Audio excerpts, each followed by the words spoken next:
दिनांक 30 मार्च को सुबह 6:50 पर 112 के माध्यम से हमें एक सूचना प्राप्त हुई थी कि थाना राजपुर क्षेत्र में जोड़ी गांव के पास में कुछ वाहनों के बीच में आपस में रोड रेज और फायरिंग की घटना प्रकाश में आई है। तत्काल एसओ राजपुर चौकी प्रभारी और बाद में एसपी सिटी और मेरे द्वारा भी मौके का मुआयना किया गया। उस फायरिंग की घटना में हमारे ब्रिगेडियर श्री मुकेश कुमार जोशी की उस समय वहाँ घायल हो गया था और उनको जब तत्काल हॉस्पिटल ले जाएंगे गया। वो सुबह मॉर्निंग वॉक पर निकले थे अपने साथियों के सामने और इस बीच ये दो गाड़ियों में सवार जो युवक हैं एक दूसरे पर फायरिंग करते हुए और रोड रेज के तहत पीछे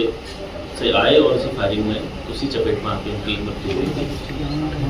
तत्काल सभी पहलुओं को ध्यान में रखते हुए विभिन्न टीमों के माध्यम से घटना की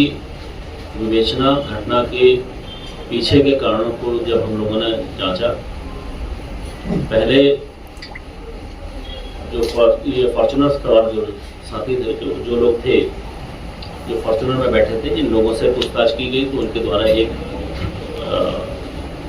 जो बात हमें बताई गई उसमें काफ़ी संदिग्धता हमको लगी थी। उसके बाद हम लोगों ने कोठाल गेट के पास में एक जैन-जी पब एक खुला है, उसका जब सीसीटीवी फुटेजेस को देखा, उसे खंगाला तो ये बात प्रकाश में आई थी कि उससे एक दिन पूर्व 29 की रात को बिल को में ज़्यादा पैसे को लेके इनके बीच में जो झगड़ा हुआ था उसमें जो क्लब के क्लब के मालिक मैनेजर और लोगों ने इनके साथ मारपीट की थी। उसी का बदला लेने के लिए सुबह मॉर्निंग तक इन लोगों ने उसका वेट किया और जब सुबह ये अपने उस क्लब को बंद करके जा रहे थे और इसी रोड रेज में ये सारी घटना हुआ है। इसमें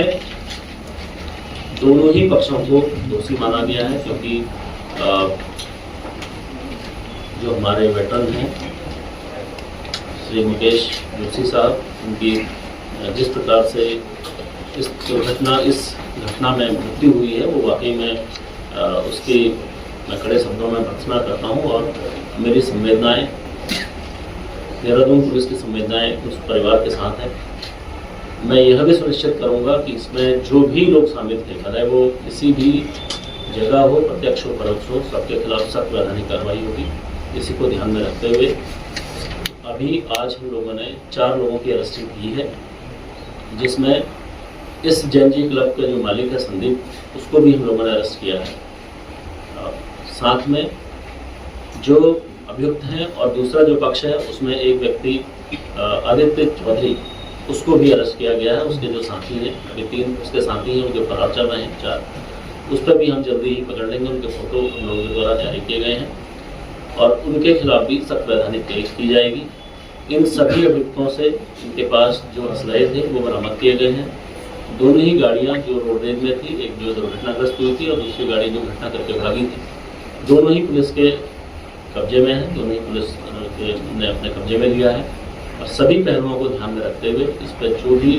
वैधानिक कार्रवाइयाँ हैं वो की जाएंगी। तत्काल प्रभाव से उस क्लब को सील कर दिया गया है और उसकी जो क्लब की जो रजिस्ट्रेशन है उसके निरस्तीकरण की कार्रवाई के लिए माननीय डीएम साहब को, जिलाधिकारी को यहाँ से पत्र प्रेषित किया जाएगा।